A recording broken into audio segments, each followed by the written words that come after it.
map that it didn't work. Mm-hmm. And then like I love it when I get Sigma maps. I Okay. used to force Sigma. That's how I first got to GM. Yeah. And now I just play them on the Circuit Royales, Havana type stuff. Interesting. Okay, makes sense. And then I'll bring out. So my Wrecking Ball's pretty good, and I've always been like have a high win rate on him, but I'm like always reluctant to play him. So I'll maybe like whip him out if there's like a map where I can't really go, like we're playing dive and I can't really go like D.Va or something like that. Okay. Um, Now, how much Overwatch are you playing? Period. Combining all this together. Probably 3 to 4 hours a day. Okay. Because that's going to be tough for you to hit top 500 in tank if you're getting 2 hours even of tank per day. If you're splitting that between DPS and tank. Yeah. Now that doesn't mean that it's not possible, nor does it mean that you need to be shifting your schedule around. But that might mean that there needs to be a little bit of an adjustment of either your training or a little bit of an adjustment of your goals. For example, you might say, "Oh, top 500 tank would be great." Not a priority for me right now. I'm enjoying playing with my friends right now. Let's see what I can get on the hour and 45, 2 hours of tank that I'm playing per day right now. Because with some feedback, maybe some adjustments, maybe you can do a little bit better than where you're at right now. Not a lot better, but a little bit better, and then reevaluate when you get there and see how you're doing. There's nothing wrong with that. You might also go, well, no, I really want to, I'm serious about the improvement. I want to get that. I want to, just dumpster DPS entirely, not even play it at all, just hard grind tank all summer. Not likely that you'll do that. But, I think finding where you want to put yourself is like, you have to be honest with yourself. You can't sit there and be like, well, I'm going to aim for top 500, but you're not putting in the time. And you also can't say, well, I'm definitely going to hit top 500, but you're going to make yourself miserable forcing yourself to do it. Yeah. So I guess just think about it. In the meantime, we could talk about what we can do to make your time more efficient, and obviously what we can do to make sure that you are productively spending your time when you are in game, if that makes sense. Yeah. Okay. So like, what if I was serious about getting top 500, which I think I am. Like I know that that's what I'd like, and it's not something like grinding out that stuff isn't something that's unfun to me. Like I enjoy the process. Okay. So I'm not worried about like burnout or anything. How much time would you think I should spend on a daily basis, sort of just doing like grinding Overwatch 30 on minutes tank? more than you are right now. And then So 30 minutes, so 2.5 hours of tank per day. And then do that for 3 or 4 weeks, and then 30 more minutes. And do that for 3 or 4 weeks, and then 30 more minutes. And then the ceiling, I would say, would be around 4.5 hours. That would be my recommendation. Okay, yeah. Per day. Now that would need breaks between, and starting right now, breaks between every game. 60 seconds while you're in queue, right? Even if it's just to get up from you need to get up from your computer. Yeah, I always get up and get a drink after each game. Every 5 to 6 games, take a longer break, 5 to 10 minutes. Make sure that you're getting enough sleep. Make sure you have goals to work on. But yeah, that would be where you would be aiming for. And then if you play more than 4 hours, you would just be chilling with friends, right? You can go do your DPS exploits on an alt account. Nobody cares, right? But do you think that's detrimental at all to No. like if you are playing just sort of casually, brain dead, turn off? No, as long as you're able to quickly segregate. The problem is that people don't segregate between the two in their brain. That's the problem. People don't try hard enough when they're training, and then they try too hard when they're playing for fun. It's a classic human problem. And it's workaroundable. It's trainable, if that makes any sense. Yeah. Doesn't mean that competitive can't be fun, and it doesn't mean that fun can't be competitive, but you're not practicing, you're not learning, you're not focusing, you're just chilling. And when you are practicing, you are giving it everything that you got, focusing on the specific thing. Otherwise, you might have issues. Make sense? Yeah. Okay. Hero pool. That's another thing we're going to have to look at as well, because obviously, a lot of it, I'm sure, depends on the meta right now, but with the amount of time that you're putting in right now, you really want to be limiting to 2 tanks, or maybe 3. And then even if you were to eventually, over the course of the next several months, bump that up to 3 or 4 hours, you would still want to be limiting it around 3, at most 4 tanks in like niche situations, Circuit Royale moment, right? So for you, what does your gut tell you right now? Where are your favorite tanks? Because in your form, Sigma, Wrecking Ball, D.Va, Korean, Zarya, Ram, we talked a little bit about that. But right now, narrow that to 4. 4 right now. Where are you at? I'd say in order, Junker Queen's definitely like I like playing her the most. And then Sigma, but like I don't. After the Rock nerf, I've just been like kind of annoyed playing him. Sure. Way less impact. And then it's probably D.Va and then Wrecking Ball. Yeah, that's a great hero pool right there. You've got a lot of flexibility. Dive maps, high ground maps, hard to counter you. Lots of things that you can play around with right there. That's a solid hero pool. So if the meta shifts and they remove Junker Queen's axe and knife, and you know you have nothing and the hero's trash and not fun to play anymore, then drop Junker Queen. Find something else that's fun and enjoyable. Totally fine. So there's nothing wrong with shifting your hero pool. Just you don't want to be playing all those things on a week-to-week basis, if that makes sense. Yeah. Okay. Have any questions so far? Not that I can think of. Okay. How's your warm-up? Do you have a warm-up? Do you need a warm-up?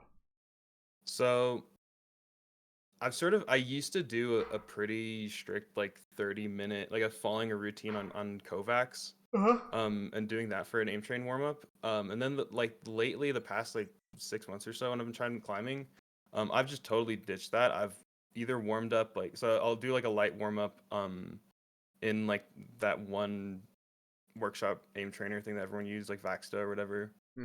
5 to 10 minutes, and then the way that I've liked to warm up is just playing games, either not usually quick play, but usually just on like a lower ranked account.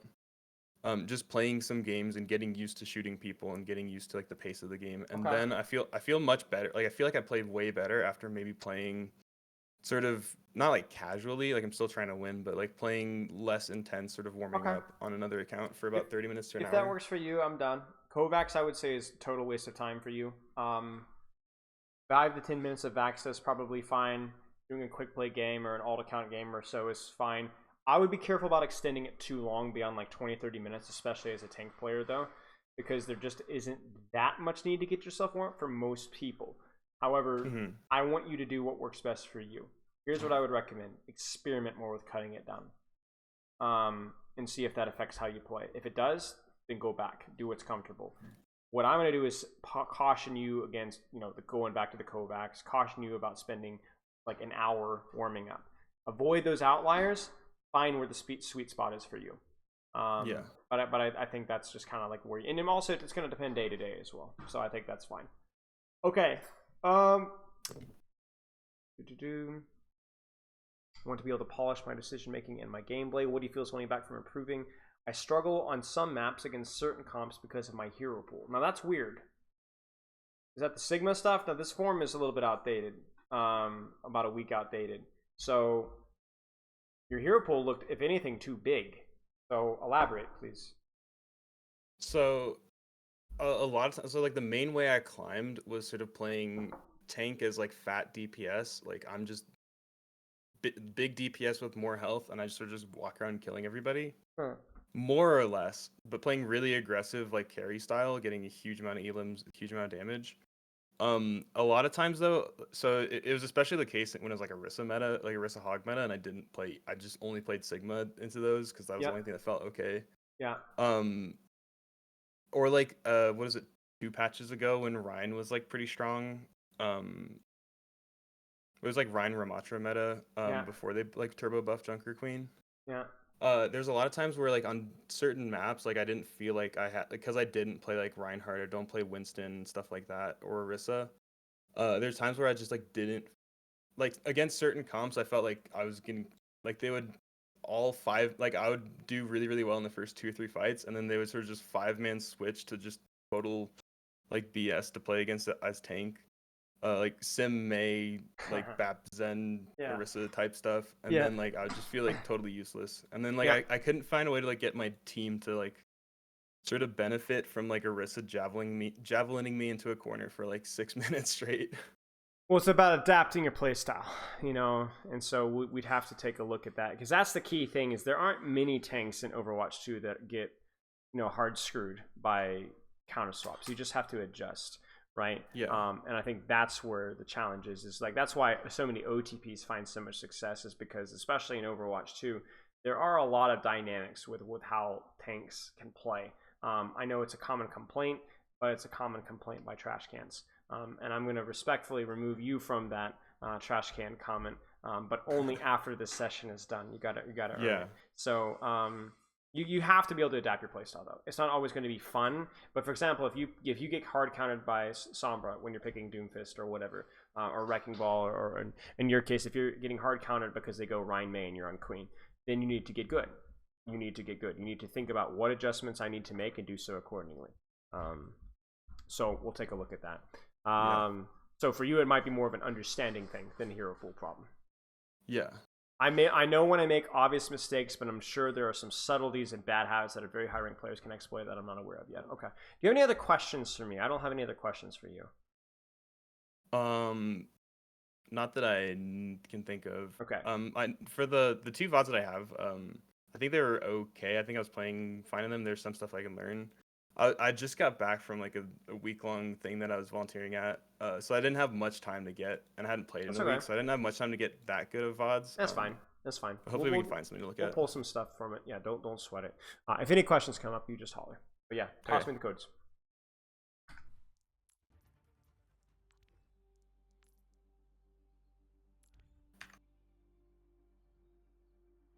Here's Numbani with D.Va and some Junker Queen. You want to start with that code? Yeah, that'd be good. Works for me. Let me get the stream started here. So I did have some questions about, and then here's the other one. Go ahead. So about like D.Va gameplay has been something of a learning curve for me. I played D.Va I tried to main D.Va as much as I could in Overwatch 1, and I really played her like a very like denial, like enable, like whoever's the best player in your team and peel sort of like play style, which is like not necessary. I mean, it can work. That's how I was playing like Overwatch League a lot, I feel like. But it's not necessarily how you want to play as D.Va. So like a lot of it's like I don't always know when to go aggressive, when to go in, when to just sit back and peel. Like compared to like it's more straightforward with like Junker Queen or something like that. Okay, makes sense. It's interesting because if you think about what D.Va did in Overwatch 1, she held space by peeling people off who were being contested by the enemy team trying to take space, right? Yeah. And then she also enabled other people to take space without taking damage. Somebody diving in, Winston diving in, Ball diving in, even Reinhardt putting pressure. You enable that to happen with your matrix and with your controlling of off angles. But basically what we've done is we've removed the most important person to enable through space creation, and now giving you more resources to create space yourself. And I think that's something that a lot of D.Va players kind of struggle with in that transition, is that like, you know, you can absolutely peel. Like you look at this here and you're like, okay, I could peel off that Tracer and I could peel off that Genji and I can peel off that Winston and eat anti-nade and all that juicy stuff, right? However, why would I not also just dive their backline? You know what I'm saying? It's a tricky balance. And even when you're peeling, the reason that you're peeling with D.Va a lot of the times is because the person that you're peeling off is really, really high value target, very easy for you to bully out. For example, Winston is very easy to peel. Why? Because you just one-shot him pretty much with your... Basically, right. You have a phenomenal 1v1 matchup versus him. So why would you try to trade backlines when you can peel your backline and punish the front line in the same motion? The other thing that you have to understand with D.Va is that when we talk about peeling, you're talking about taking pressure off of your team, correct? However, if this Ana Zen walk out this high ground and the enemy Winston jumps your backline, who do you peel off? The Winston or the backline that's now shooting and nading and blasting your backline? You kind of see my problem? Yeah, because I mean the Winston's gonna live forever, and they just win that with Discord. Correct. So that's where you would almost need to trade backlines, which and not quote unquote peel, because the one catchphrase that I've been using for years is pressure is peeling. When you distract and bait attention and take the heat off of your team, that is peeling. So for you, it's going to be about finding out where does that pressure need to be placed. And the difference between Overwatch 1 and Overwatch 2 is that usually you would enable somebody to put pressure, but now there isn't that anymore. For example, if you sat on top of your soldier and matrixed him, that would be helpful for him to control space, yes. But you know what would be even more helpful? Is to get on top of the people that you were matrixing and shoot them and matrix them at the same time. Right? Yeah. You have to be more proactive with that. What changes D.Va from other dive tanks is that you have you are slower and less capable of finishing off kills on squishies, but you also have more favorable 1v1 matchups. Like, look at a Winston. The guy's not that dynamic in terms of who he's going to be shooting, right? You can shoot a Tracer and do okay in the 1v1, right? Genji, totally fine. Zen, totally fine. Ana, totally fine. Winston, totally fine. That's where D.Va shines. Is when we talk about target priority for D.Va, don't try to flow chart it. Instead, look at who's actually playing aggressively. Most tanks, for example, if I'm coaching this Winston player and he's playing in a team red, let's say he's playing versus his own team. Hey, buddy, ignore the enemy Winston. Hey, buddy, generally don't bother yourself with a Tracer. Hey, buddy, maybe Genji's okay. Mostly focus on your favorable 1v1s, right? But for you, it's everybody. Almost everybody's a favorable 1v1 for you. So you have to play a game of whack-a-mole, which is the analogy I've been using for a little bit, where who is actually feeding, prioritize that. Does that make sense? Yeah, so like a lot of times where I'll struggle with, because compared to Winston, if you're trading backlines with Winston, you can go a lot more aggressive because you have a lot more, like you can dive into 3 or 4 people, depending on what they're playing, of course, but like you, if I was playing Winston in this instance, like I can dive into their backline and I shouldn't, if I'm not like trolling my brains out, I shouldn't get one shot before I have jump again. Yeah. And then also I don't have to, like, my way of defending myself isn't also taking away like most of my DPS. Correct. I can drop bubble and I can still shoot. Correct. So a lot of times I'll struggle when I'm trading backlines. If they're all clumped up together, you kind of just go in, you just hold matrix, and then either you just boost her out or you just die. If there's a lot of them there, compared to like Winston, I feel like you can be more disruptive against a bigger clump. So would you say it's more about like trying to make it into a 1v1 whenever possible? I wouldn't necessarily say that. Your advantage is that there are fewer bad 1v1s that you can have, right? So you're more flexible with your target priority, which is an advantage. And the other thing is as well is with once Winston has bubble down, he's done. You're not. You are able to disengage in that scenario that you said, let's say. You go right back again in a few seconds. Yeah. Your uptime's a lot higher. Your impact during that uptime, in terms of the actual kills that you're getting, is a lot lower usually. But you can go for a lot more targets, and you can do it a lot more frequently. Okay, yeah. So let's take a look. Your best skill as D.Va is your peripheral awareness and deciding who deserves your attention at any given point. For example, right now, this is a no-brainer, right? Why on earth would you trade backlines? What is the backline doing? They're just sitting back. Nothing, right? They're not. Yeah. Now, obviously, they are more ranged heroes, but this isn't a threat, so blow them up. Yeah.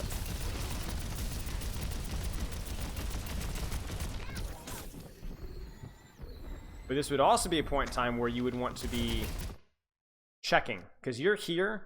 This is a mistake, respectfully. Because what should you be doing instead? Just briefly, what should you be doing instead?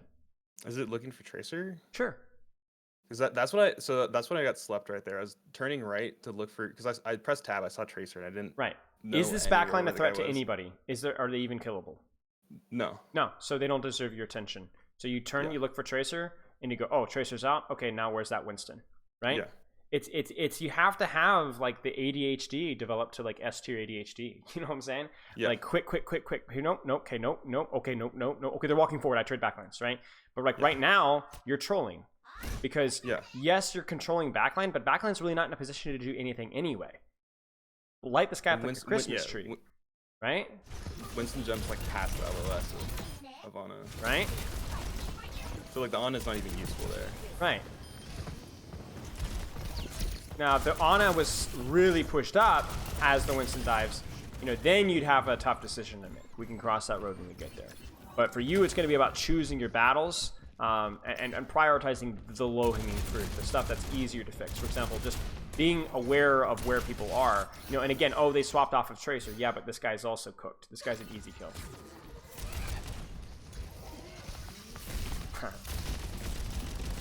Funny. Yeah. Do you see how punishing it can be? Like, your attention lapses for even a moment. Yeah, and then cast kills too. And cast kills too. Now, I don't think that you could have shifted this at all. I really don't. But it's a good question about, like, did you even know that he was there? Yeah, I don't think I did at this point. Right? So were you in a position to deal with him? No. You did use boosters to boop off the Winston. I think that's probably fine. Maybe we could second guess it, be like, well, you should have used boosters. Maybe, whatever. Let's just choose our battles here, right? Yeah. My question is, did you even know that he was there? Okay, maybe not. Maybe that's something that we kind of need to be looking at. Making sure that's not a problem at other times. Yeah? Oh, no way! I would be so mad if I was this. What is this Zen doing? Oh my gosh, in the Ana too. Like twice. Nice, nice, nice, nice. Very, very nice. Very recontestable now. Now, why are you prioritizing the Ana? Oh, because the Zen has more or the Ana has more heal. If I go for Zen, Ana can just heal Zen. Well, also more. sleep dart, right? Yeah. But are these guys playing aggressively? Yes. Yes. Now they're not on top of their monkey, but they're too close for their heroes, right? If this Ana was like up here, you would have a hard decision to make, or like back here, for example. I don't know what you would do. You know, and you just contest point, probably. Maybe, yeah, just contest point, shoot the monkey, you know, but they're not. They're pushed too far forward. So this is the proper choice, right? And even if I think I misplayed it. Yeah, I should have not. I should have saved my. I matrixed in, which is the most obvious thing ever. So like, you know, no obviously, one's gonna sleep that. Yeah. Obviously, using it there, you can also like throw your matrix at the floor and then flick it back up again. Which obviously not everyone's gonna fall for that, but it buys you some uptime. Tries to bait her to kind of use it in there. Nice jump. But the trading of the backlines, right? Makes total sense. Oh, good bless. Okay, nice jump. Crazy. Careful. Ah, maybe not crazy. See, I knew it. I never doubted. I mean, like, there's nothing that can kill you there. Nah, yeah, you're good. Whether my Genji wants to. Careful about how much damage you take here.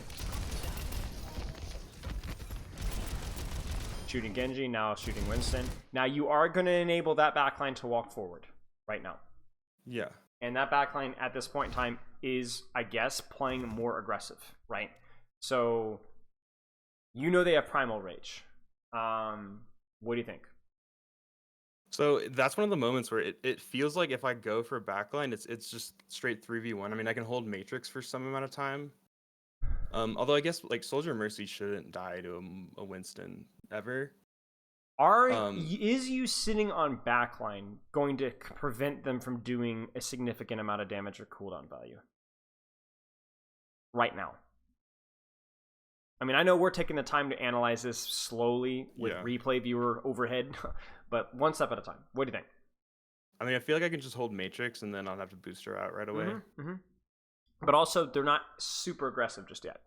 Yeah, and then you could see that, crazy. And you could see that from the moment that he jumped. Right? You see them? Yeah. They're back here. So I think what you're doing right now makes total sense. Now you know what this Winston's going to do.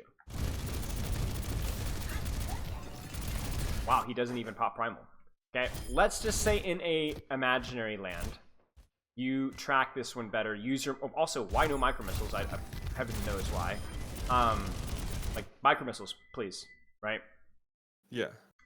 So you force the primal out faster than you did. That's the big mistake here. This guy should have already popped primal. Okay. I think I might have held it thinking that he's just gonna pop primal right away. So make it happen. Yeah. Make it use it, because then as soon as he pops primal, then what are you gonna do? Then I go for, I mean... You know this backline's walking. You know they're walking now, right? And so then you would go back and you check backline, right? Yeah. So he pops primal, you turn around, you check backline. If backline's still AFK, shoot primal. If they start to walk forward, you sit on backline. You kind of see what I'm saying? Yeah. So here, the missiles was not great. And then here, you have to be... Okay, so this is a great follow-up here. But you got to be really careful about how far you go there, because then you are totally out of position to control that. Okay. Any questions so far? I know we're moving pretty fast, but no, I'm good.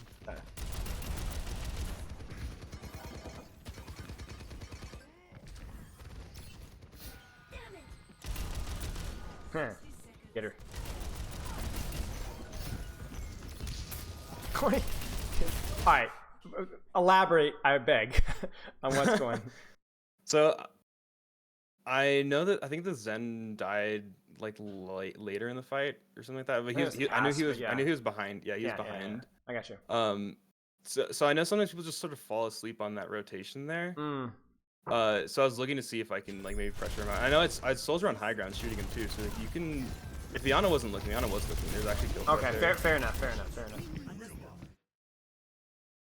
Now you know what you need to do now. Yeah, now it's trading backline. Now it's trading backline, right? The funny thing is even with that mentality, you still might fly up here and start shooting this guy. Why? Look at the backline. Because yeah, I'd have to sort of feed to.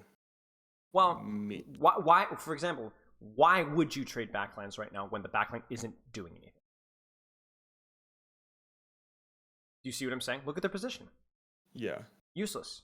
So now I understand it's a nano monkey with primal, but fly out, shoot him, blow him up as much as you can. You know, make him pop the primal sooner, and listen and wait for the backline to walk. Right? Yeah. It's a better use of your time, and it's not like if you fly to here, are you out of position to peel backline or trade backline? Excuse me. No, because like once they go around the corner, you can just drop down on them. You're right there. You're right there. Exactly. So here, ironically, this is a mistake.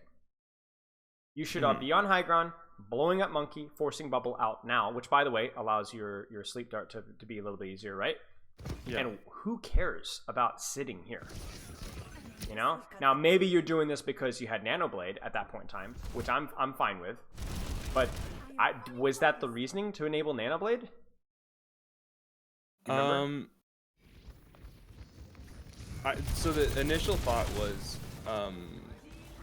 trading backlines there. Okay. So I don't think I was necessarily thinking Nanoblade at the start. And then so I don't think it's a mistake from you necessarily. It's food for thought. You kind of see what I'm saying? Like it's just something more of a timing. It's more of a timing than decision making. Right. It's a timing thing. Like I'm trading backlines, but if backline isn't doing anything, there's no point. Yeah. Find something else that's playing aggressively that I can contribute to, because once again, your hero can do anything to anybody. I don't care if it's a freaking Zarya with double bubbles. If she's overextending, you could light her up. You could force both bubbles basically by yourself, and then go from there, right? So like there just aren't very many 1v1s that you want to avoid. So you really do have to pay attention to more about like where you're reading the flow of the battle. Like right now, for example, if you don't see Winston, obviously, what does the big brain D.Va do right now? You see it? Would it be sniffing out the Winston? Sniffing out the Winston, right? Sit on his face right here, force bubble out right now. I cannot tell you how many tears I would shed as somebody who plays a decent amount of Winston if you did this to me. Okay, this would be so frustrating to me. And again, if you land here and shoot the Winston now, are you still in a position to control the backline when they walk through the choke? Yeah. Yes. I was thinking boosters. Right away. Go ahead. High noon from high ground. So that's why I boosted across right away, because I didn't want them to get high ground. Although that's sort of just letting Winston but who cares right now? Yeah. Who cares? You know? It's right now that you need to be here, but you're already dead. Yeah. Right? That's the problem. Is you're trying to like we don't care what you're doing right now is respectfully worthless. Yeah. Because they're not in an aggressive position, and the reason why this is so important is because this is also not playing to your hero's strengths. This is how you get poked out. Right? Yeah. Your team isn't holding space here. Your team is holding space here. Look at your backline's position, right? So look at this Winston. He's walking out scot-free. You should have marked him. You should have been in a position to control backline where it actually matters. So it's all of these points are kind of coming back to the same point about you are controlling people once they walk into relevant space. Whether it's the backline, the tracer, the Winston. You don't care what they do until they walk into space that you want to control. And if you're playing attack D.Va, when they're on positions that you want for your team. Yeah. Right? So for here, it should have been Winston. I hear backline above me, I fly up. Full matrix, full HP. Yeah. Right? That's simple. Again, the decision to trade backline was not the problem, but as you said earlier, it's the timing of when you're doing it that is costing you HP and the opportunity cost of preventing you from doing other things in the meantime. Yeah, basically Winston got the perfect setup there. He really did. He's full HP, all cooldowns. He really did. Went straight on me. And that's why D.Va is such the most difficult counter for Winston, is because your mobility allows you to match him and pretty much any flank that he wants to go. But it's a skill check, right? And you failed. Now Winston is a little bit faster than you, so that is something that good Winstons will leverage. They'll try to like take flanks and like just jump right past you. But I mean, we're not even there yet. So, okay. Now, be careful. Where is your team fighting right now? Where is the space that actually matters to your team right now? Where? It's that high ground. We're not really set up there. Right where you're at right now. Right where you're at right now. So this position here, no bueno. Nobody gets allowed to come here. Nobody's allowed to come here. I don't like people being here. I don't like people being here. I don't like people being here. And I definitely don't like being on the high ground. This area on my screen right now is the space that you're controlling as a D.Va. Yeah. So if that hit scan takes the high ground and the Winston jumps your backline, you're going to have a really, really important decision to make. But the really important thing is for you not to do this. Because now you're contesting space that doesn't matter to your team. Does that sound familiar? Yeah. Trading backlines when the backline is on the other side of the wall, right? So what do you think about what you're doing right now? I mean, I'm just holding the corner right now. As long as you don't turn the corner, we're good to go. Because this Cassidy, if he turns this corner on you, he's walking into your soldier and on LOS. So I think what you're doing is fine. I would probably say, if I'm being picky, right here, this is where I want you to be, okay? Okay. Yeah. And then very quickly react to what's going on around you. Do not tunnel vision on what's in front of you. You're shooting Winston, great. But if you hear something creaking around the corner or up here, you got to react quickly. Yeah. Now, you have a really important decision to make, right? Is this the correct decision? This is a trick question. Is this the important decision? So the trade-off is the DPS do, like, because they're right at the corner, they just have to walk 2 steps to get around the corner and be in like somewhat of an aggressive position. But then again, they're also on low ground and my Ana's on high ground. So the Ana shouldn't be getting pressured that much. And I see Soldier has a corner to peek around. Brilliant chain of logic right there. 100% agree. So you decided to peel back because you looked at the DPS and you're like, you guys aren't scary in your current positions. I'm prioritizing your tank. It's great. Yeah, it's a mixture of that, because like it's sometimes also like not like a pretty average or not that aggressive spot becomes way higher value if your teammate is just like walking around for fun in the middle of nowhere. So it's also that, like, I also see my Soldier is just chilling out. Like if he walks up and dies, then he needs to figure that out on his own. Yeah, no, I agree. Yeah, I mean, your logic is perfect. Logic is perfect. Now, making that decision on the fly, that's going to be a different story, but you're on the right track. Now, I'm going to pivot things for you, all right? This is a wrecking ball summing your backline. What do you do? You see what I'm saying, right? Yeah. It's tricky now, isn't it? Why? He can get away much more easily without sort of having to invest. Right. How's your 1v1 matchup versus the ball? You can pressure him out, but it's more like annoying. Like, it's not like he can always get away. It's more about just pressuring him out and like getting him to use shields. Correct. So it's like, it's not as like, okay, he's gonna get majorly punished, right? So now, what would you do if a wrecking ball was slamming your backline? You see what I'm saying? I think it could be. I think it would be this. I think you would still go because you need to matrix them, because like the sort of average spot that like the Cassidy can shoot an Ana who's slammed up. That's true. That's true. So it's a lot more high value to matrix the Ana. So you'd go back, you peel them off, but you probably wouldn't stay too long. You go back and go do your like little status checks on their DPS once you've peeled off or pressured the ball. Yeah, once Ana's back on the ground, pretty much. Sure. You can maybe missile at the wrecking ball, see if he uses shields, and then you can go for like holding the space again. Okay, let's see what happens. I imagine this guy's gonna get destroyed. There it is. And the DPS, totally irrelevant. Now, be careful about what you're doing, because you're up 1. But are you? Are you sure you're up 1? What does that imply with what's happening behind you? You pushing here? That my team's also pushing. Your team is also pushing up, and they kind of are, but just be careful. It's slow, yeah. Slow. So that's why I'm hugging this left side, because I don't want to taking damage right away. Nice. Same thing here. I would look for opportunities to do a pivot whenever possible. Nice either. To just turn around and just to check where my team is. Ow. Why? What?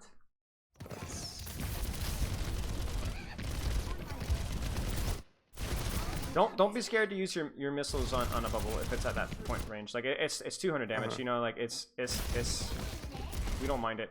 And again, also as well, like you gotta know this, right? So like I'm not saying that you holding here is bad. You just need to understand that like it ain't permanent, you know.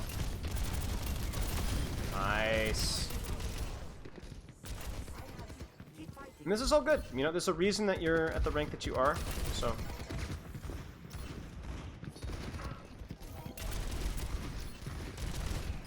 Yeah, I was gonna say I would get that son of a gun out for sure. So how would you do this mechanically? You break me down your ability usage. What would it look like? I'd usually be hesitant about it because I know Anna's right at the corner, and if I get slept or naded, then I can actually die there. But you gotta level up your thinking. All right. Yeah. If you booster in here and you land right here with the big fat butt facing the Ana, yeah, you're gonna lose a lot of HP. All right. Yeah. So think, but be smarter than that. How do you do this? Because you don't. Do you need to kill the soldier for it to work yourself? What do you mean? Like, do you need to go in here, booster on the soldier, and blow him up for it to be a good play, or for you to get rid of him? Not necessarily. Not necessarily. So then, what can you be doing that reduces your opportunity to actually secure the kill, but significantly increases your ability to survive the pressure and probably still result in him leaving?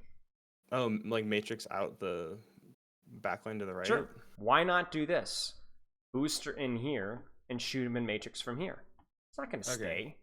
He's not going to stay, and your chances of dying are 0. Okay? The other thing that you could do for slightly more risk is fly in here, micro missiles, but fly through him and then turn around and Matrix this way out to cover. Yeah. Even if you get slapped, if you could go out to cover, right, to this here with full Matrix, you're fine. You're not going to die. Yeah. All right? So that's kind of something to consider. I don't think this guy does not deserve to be in that position. It's ridiculous. And then obviously he dies for it, but you would have been fine. Oh my days. Yeah, this is a bit of a snowball here. Good. I really like that you didn't use boosters there immediately too, because you knew what you had to worry about. Everybody's on the floor. This backline is kind of a threat now, right? So I really don't want to chase that nano monkey if I don't have to. I want to keep my boosters. That was smart. I assume that was the logic there. Yeah, and also he's low. Yeah. Like, you don't Yeah. need to...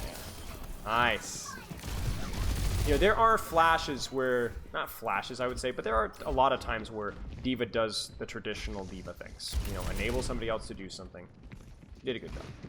Surprised you didn't at least flash Matrix there for sure.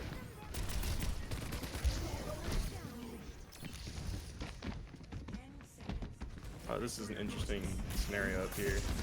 I would have just stayed top, you know, because I think you're looking for soldier, but worst case scenario, he is. You thought that he was under, but like, be sure. You know? Yeah, so I knew that he was top, and this is, I think, me being rusty. I knew that he was top, and I heard him walking top the whole way. I think I saw him too. And then I heard something that made me think that he went bottom. I was really confused. I don't know why he would go bottom there. But I heard something that he went bottom, and so I just second guessed that sucks. That sucks. I mean, everything that you're doing now is pretty reasonable. I would probably have played this a little bit more conservatively. So like at this point in time, I probably would have sat on this corner right here and just waited. Yeah. Or maybe even flew out to high ground. I think the way that you played like Ring Around the Rosie and preserved your HP was really good, but I think this fight's lost. Yeah. No way. Okay, yeah, that was not intelligent. Okay, so let's stop there. Well, do you want to give a little bit too? I usually switch off of D.Va on third point. Yeah, I mean it makes sense, right? Anyways. It's third point. Do you want to continue with your D.Va? Or do you want to look at some Queen? I'll look at some Queen. Okay, so let's just stop with D.Va then. So goals with D.Va. What are you seeing from your D.Va play? We went super in depth on about 8, 9, 10 minutes. What did you see? Sometimes I'm looking to take fights that don't necessarily do anything. Yes. Like I'm sort of looking to hold a space that isn't like there's much. I'm prioritizing like a lot lower priority ground.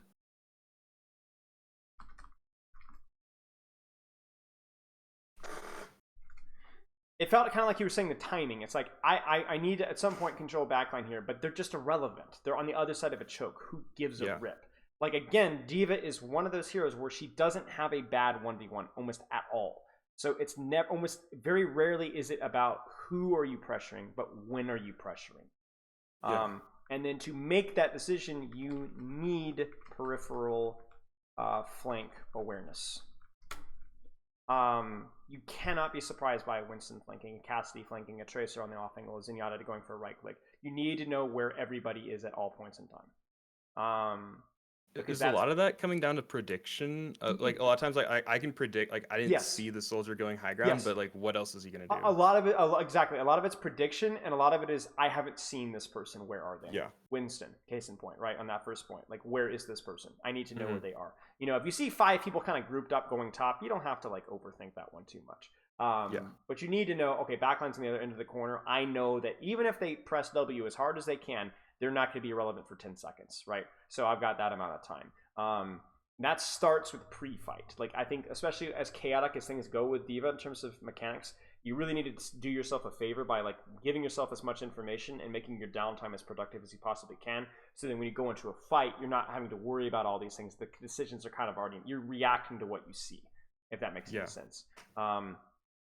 So anything else that you're seeing? Those are the big two.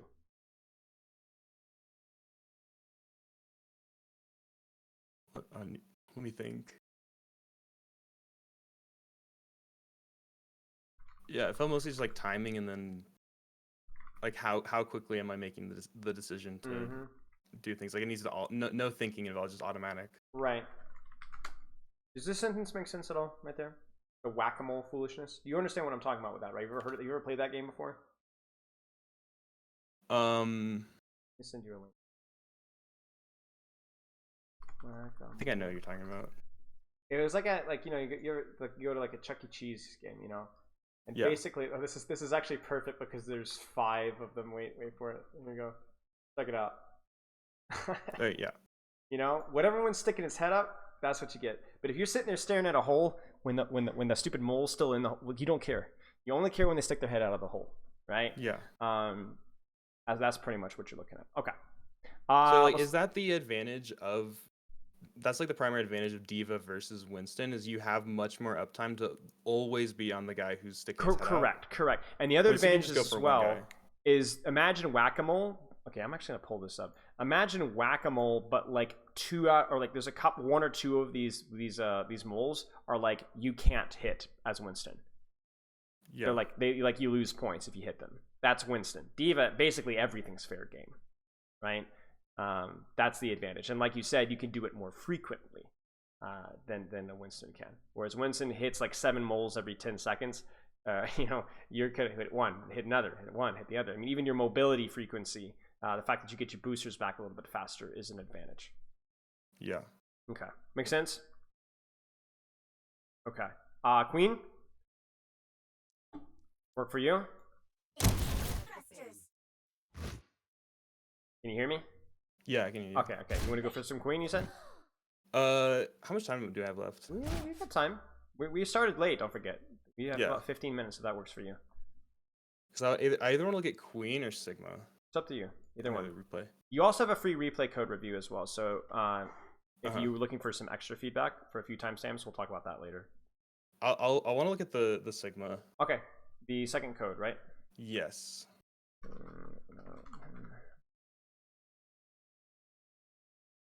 I think on this Queen gameplay, I've made like some errors. Like I don't think I need to have someone explain to me why that was like a bad idea. Jumping off the map here is generally not recommended.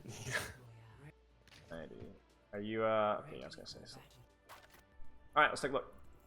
So, I mean, every tank with a whack-a-mole thing is somewhat similar. That's basically what tank is putting out pressure on the right target. So for Sigma, it's like, you know, where's my highest return on investment? They're running kind of an awkward comp, but primary fire on Widow Ashe, that is a crazy Sigma skin. I've not seen that before. But putting pressure on Widow Ashe, for example, not always going to be possible because you're fat and slow and old.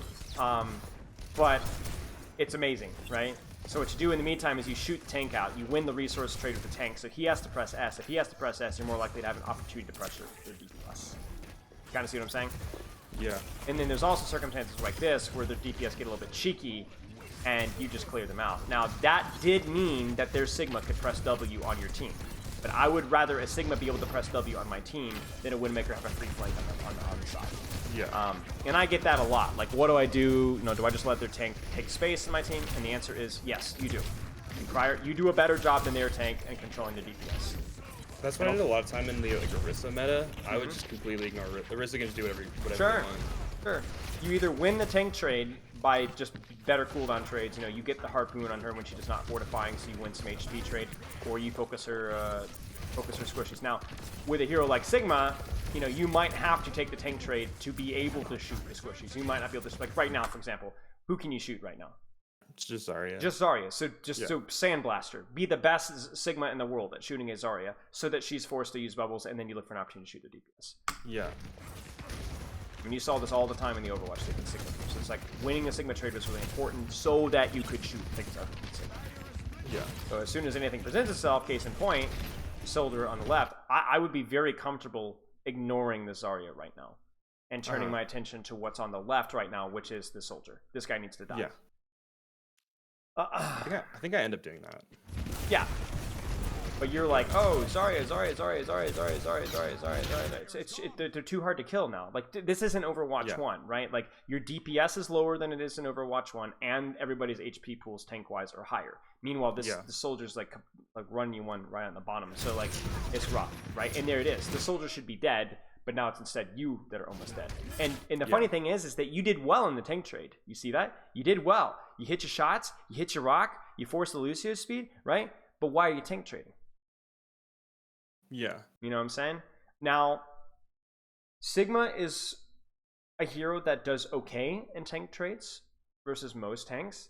Like, if, for example, if this was D.Va shooting a Winston, it would have gone a lot more favorable. So I'm not saying never shoot tank.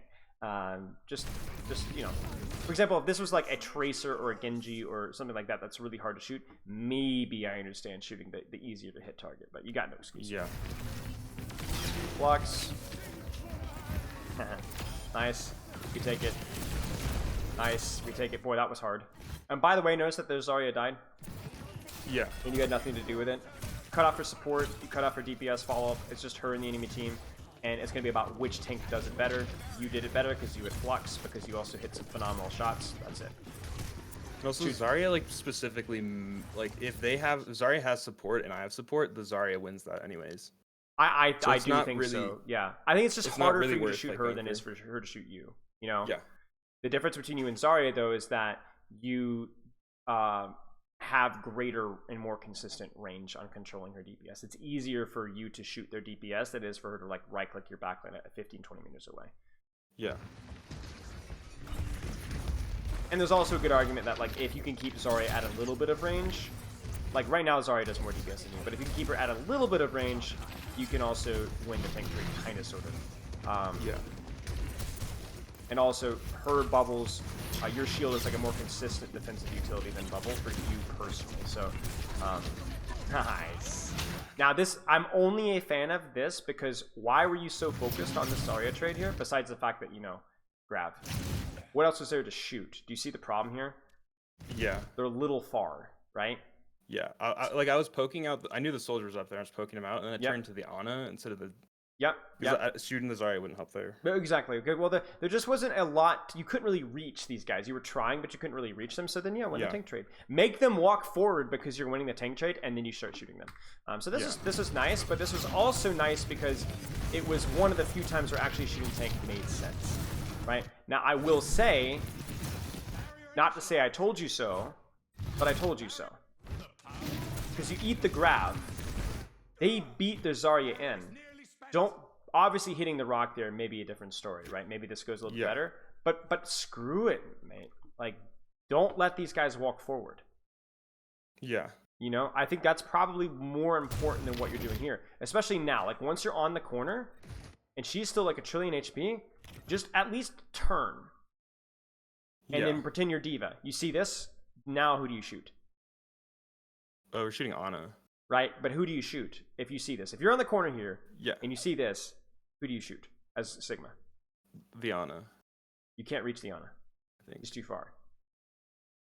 Can you? I don't think you can reach the soldier either, though. Right. So then remember the D.Va example, the whack-a-mole. Yeah. Who then you shoot? Then you shoot Zarya. Then you shoot Zarya. Yeah. Right? But you didn't prove to me that you knew that this was the right decision. Yeah. You just tunneled on the tank. Yeah. If I'm playing soldier here or Ana here, I'm actually shocked that these guys didn't press W. I think it's a major mistake, and probably part of the reason why this fight is actually winnable is because they didn't actually walk forward at all. They didn't take an angle, but you need to at least check to make sure, and then resume shooting Zarya. So do you shift focus if they do walk up? So right here, let's say the soldier Ana do walk up into range. Do you then just ignore the Zarya? Go for them. Yes, it's a better 1v1 for you. It's a much better 1v1. So therefore, you're going to help your team's survivability more by focusing them.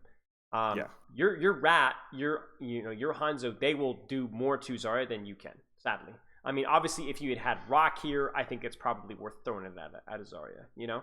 Yeah. But honestly, Rock volley, and then I might just turn around and go back to shooting the squishies again if they walk forward, right? Yeah. Like nade, sleep, Ana healing. For example, think about it this way. If you deny Ana healing, that's going to probably do more DPS than you would do to the Zarya. Yeah.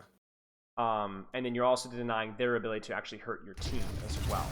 But you can see, like, this is, like, you're not a bad mechanical player, but, like, it's ugly, you know? It's ugly. And then now there's the Pfizer. It's good. It's good. Could have been better, though. Now they're out. No, I like that. Now you're actually, like, turning around, though. But still not good enough. The stream quality just dropped to, like, Minecraft levels.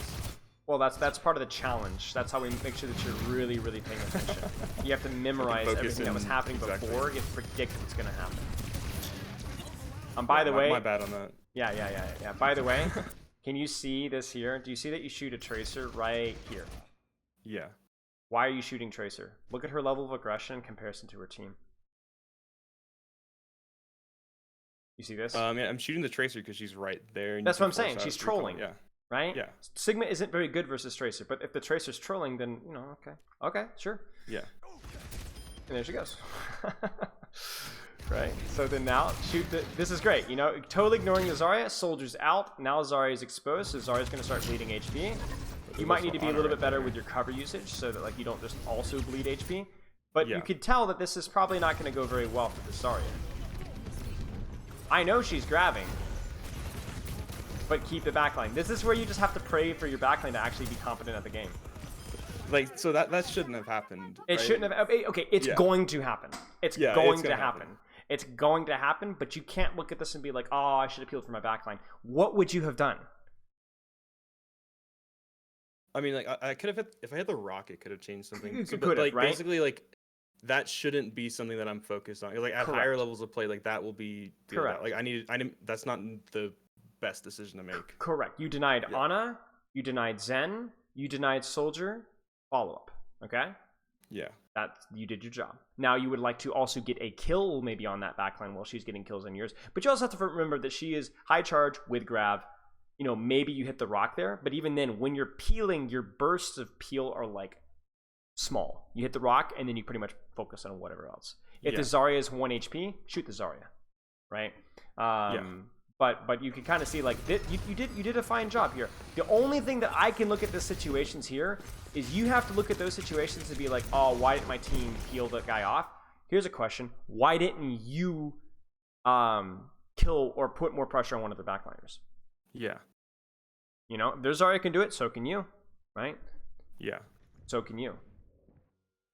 Is all this making sense?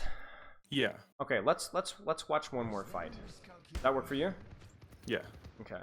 And that's why Sigma, you love the comps that they're running versus you, because you're phenomenal versus Ana and Zen and Soldier in a 1v1.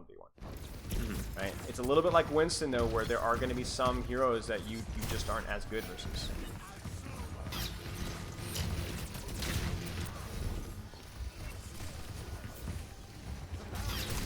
Can't shoot Ana. Looking for pulse. She doesn't do it. I think that shift is pretty reasonable. Get on the back. Tragic. So I think I should have fluxed here. Probably, yeah. I mean, it was use risky. it It was later. risky with sleep dart, you know. Yeah. But she With was this pretty cover. close. There you But go. I think I ended up just sort of blowing it Yeah, I just pulled it. on.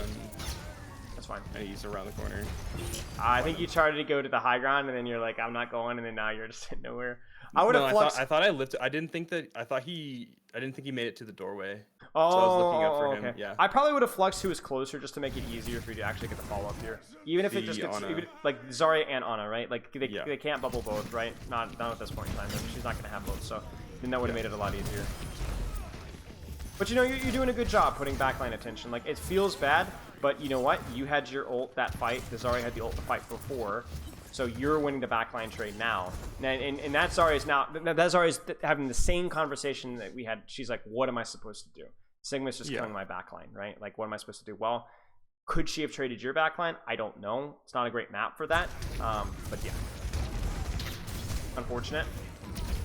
I know you're thinking Grav, but like, honestly, you know, I mean, come on, man. Like, what is this? Yeah. What is this? What is this? You know? Yeah. It's never about, oh, you could have done this and this. It's what you couldn't, what you didn't do because you chose to go for Zarya instead. Yeah. And I know Grav is a problem, but also so is Visor, and so is Nano, and so is Dynamite, and so is Nade. You know what I'm saying? So you have to Grav's be very way harder to get than right. That's the thing. That's why, like, even with D.Va, you probably wouldn't be sitting on the Zarya with Grav. I mean, maybe you would, but it's a risk. You know, it's a risk because if you don't eat the Grav, major repercussions about the rest of the fight.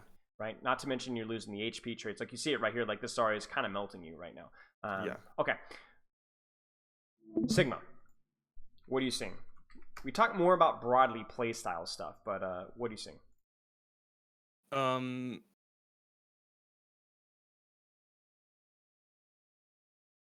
Probably needing to be more aggressive. At least on like, and like shift. I guess thinking of it more like D.Va, how we're shifting attention a lot, and not sort of just sticking on one guy like the whole time.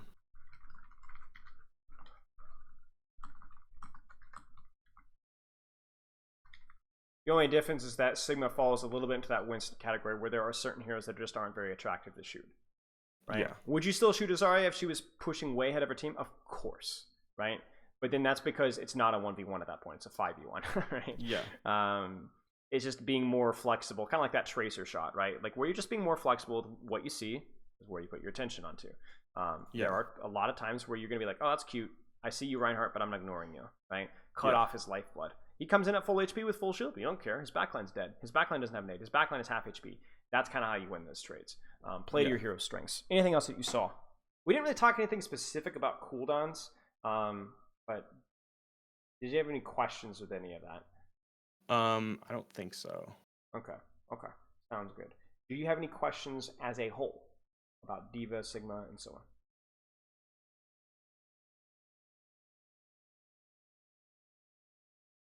Not that I can think of. Okay.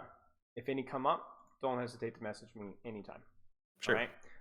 You also have a